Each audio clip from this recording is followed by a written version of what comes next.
आप सभी माता भाई बहनों को भैया दूज की हार्दिक शुभकामनाएं। इस वीडियो में हम जानेंगे भैया दूज कितनी तारीख का है, भैया दूज का शुभ मुहूर्त क्या है, साथ में भैया दूज सही तरीके से कैसे मनाएं।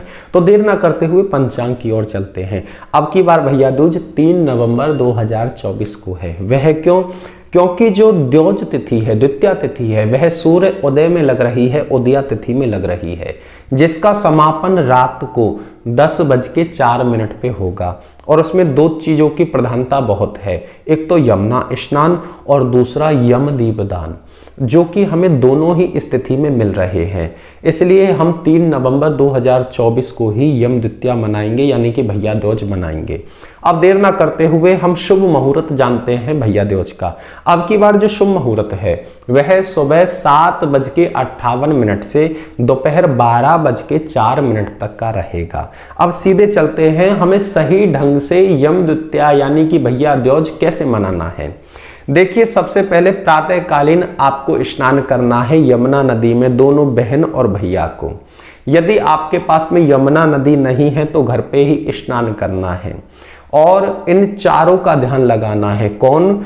एक तो श्री राधिका रानी, एक श्री यमुना जी, श्री यमराज जी, श्री कृष्ण भगवान। जब डुबकी मार रहे हो तब भी ध्यान लगाना है, घर में स्नान कर रहे हो तब भी ध्यान लगाना है।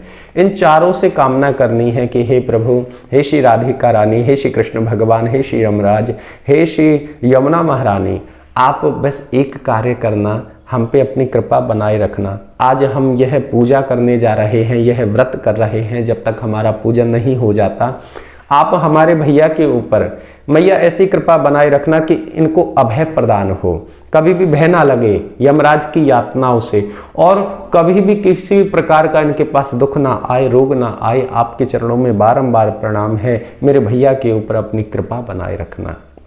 ऐसा कहकर के इन सभी को प्रणाम करना है। फिर इसके बाद में इन सब की पूजा करनी है। पूजा कोई ज़्यादा विशेष नहीं है, नॉर्मल पूजा है। टीका लगाना है, अक्षत लगाना है, आरती करनी है। फिर इसके बाद में भैया की पूजा करनी है। वह कैसे करेंगे?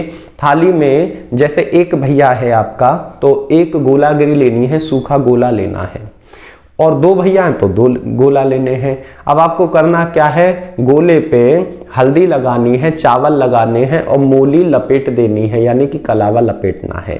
फिर इसके बाद में क्या करना है? सबसे पहले भैया के ऊपर जल छिड़कना है। ध्यान इस बात का रखना, जैसे आपका जो मुख है वह पूरब में होना चाहिए और जो भैया का मुख है वह थोड़ा सा उत्तर में। देखो, जैसे आपका पूरब में मुख है तो भैया ऐसे खड़ा होगा तो पश्चिम में हो जाएगा, लेकिन भैया का पश्चिम में नहीं होना है, भैया को हल्का सा टेढ़ा हो जाना है। यह उत्तर में थोड़ा सा मुख रहेगा भैया का। फिर आपको क्या करना है? सबसे पहले स्नान करवाना है, यानी कि जल छिड़कना है। जल छिड़कने के बाद में भैया को कलावा बांधना है।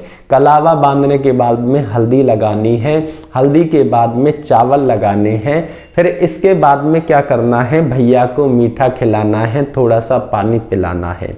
फिर इसके बाद में भैया की आरती उतारनी है, यानी कि भैया की नजर उतारनी है। अला बला भैया की दूर हो, यमराज जी की सभी देवी देवताओं की भैया के ऊपर कृपा बने, इस प्रकार से कहना है। फिर इसके बाद में हाथ में जल लेना है, हाथ धो लेने हैं। अब इसके बाद में क्या करना है? भैया को आशीर्वाद देना है। आशीर्वाद देते समय ध्यान रखना, हंसी मजाक मत करना आपस में दोनों भाई बहन। आप आंखें बंद रखना और भैया के सिर पे हाथ रख के, दोनों हाथ रख के क्या कहना है कि हे यम देवता, हे श्री यमुना महारानी, हे श्री राधिका रानी, हे श्री कृष्ण भगवान, मेरे भैया को अभय प्रदान करो, मेरे भैया पे अपनी कृपा बरसाओ, दिन दुगनी रात चौगनी मेरे भैया के ऊपर ऐसी कृपा बरसे, लक्ष्मी माता की कृपा बरसे, मेरा भैया कभी भी रोग ग्रस्त ना हो, निरोगी रहे। इतना कहकर के कहना है ओम यमाय नमः, इस तरीके से। और भैया भी इस चीज का ध्यान रखना, जब बहन आशीर्वाद दे रही हो तो आपको बहन के पैर छू करके आंख बंद करके इन चारों देवी देवताओं का ध्यान लगाना है और कहना है हे श्री कृष्ण भगवान, हे श्री राधिका रानी, हे श्री यमुना महारानी, हे श्री यम महाराज, मेरी बहन कभी भी बीमार ना हो, कभी भी रोग ग्रस्त ना हो, मेरी बहन हमेशा हंसी खुशी रहे, जीजाजी हंसी खुशी रहे, समस्त इसका ससुराल इसका परिवार हंसी खुशी रहे। हमेशा कृपा बनी रहे मेरी बहन के ऊपर, कोई भी प्रकार का कष्ट ना पाए, आपके चरणों में बारंबार प्रणाम है। यानी बहन के पैर छू रहे हो, लेकिन ध्यान और प्रार्थना किनसे कर रहे हो? इन चारों देवी देवताओं से।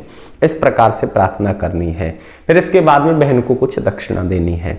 अब आज के दिन बहन को बहुत सुंदर पकवान बनाने हैं, फिर भैया को पकवान पवाने हैं, यानी कि पकवान खिलाने हैं।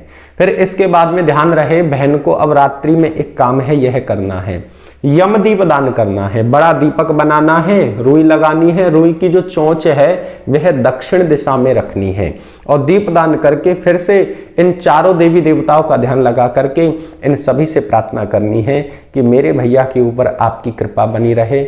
जो भी यम की नगरी की यातनाएं हैं, जो भी यम का भय है, उन्हें ना सतावे। हर जन्म में मुझे ऐसा ही भाई मिलता रहे प्रभु, ऐसी आप कृपा करना। इस जन्म में तो मिले आपकी कृपा से, हर जन्म में मिलता रहे। इस प्रकार से यम भगवान को प्रणाम करना है, क्योंकि कथा में भी ऐसा ही आता है कि यमराज जी अपनी बहन के यहाँ पर आए। यमुना जी बहुत बुलाती थी उन्हें, भैया आओ कभी हमारे यहाँ पर आओ। यमराज जी एकाएक आ गए और बहन के यहाँ पे बहुत सुंदर सेवा ली है। बहन ने सुंदर भोजन करवाया है, तिलक किया है, बहुत पूजा अर्चना बहुत सही ढंग से की है। अब इसमें होता क्या है, यमराज जी कहते बहन क्या मांगना चाहती है? यमुना जी ने कहा कि भैया आप सबको सताते हो, डराते हो, यातनाएं देते हो, तो आप ऐसा ना ही करो तो ज्यादा अच्छा है। यमराज जी ने कहा ये तो बहन मेरा कार्य है, जो कार्य मुझे सौंप रखा है, उस कार्य से मैं कैसे अपना हृदय चुराऊं, अपना कैसे चित्त दूर करूं, क्योंकि यह कार्य में ही रत होने के लिए ही तो चित्रगुप्त मेरे साथ में रखा है, जिससे मैं अपने कार्य को सही प्रकार से कर सकूं। तो बहन ने कहा तो भैया फिर ऐसा नहीं हो सकता कि आपने जिस प्रकार से मेरे को सुख दिया है उसी प्रकार से संसार में सभी बहन और भाइयों का सुख बना रहे। यमराज जी ने कहा जैसे कि मैं आज आया हूं, यम द्वितीया के दिन आया हूं, वैसे ही बहन भाई आज के दिन यदि मेरा पूजन करेंगे, श्री यमुना जी का पूजन करेंगे, श्री राधिका रानी का पूजन करेंगे, श्री कृष्ण भगवान का पूजन करेंगे, तो उन्हें मेरी दी हुई यातनाएं कभी भी नहीं सताएंगी, उन्हें अभय प्रदान हो जाएगा। और श्री कृष्ण भगवान की, श्री राधिका रानी की, मेरी और बहन आपकी कृपा इन सब के ऊपर बनी रहेगी। तब से यह त्योहार, यह रीति रिवाज चला आ रहा है। बड़े सुंदर ढंग से अपने त्योहार को मनाइए। जय श्री राधे, जय श्री कृष्णा। पुनः आप सभी को यम द्वितीया की, भैया दूज की हार्दिक शुभकामनाएं।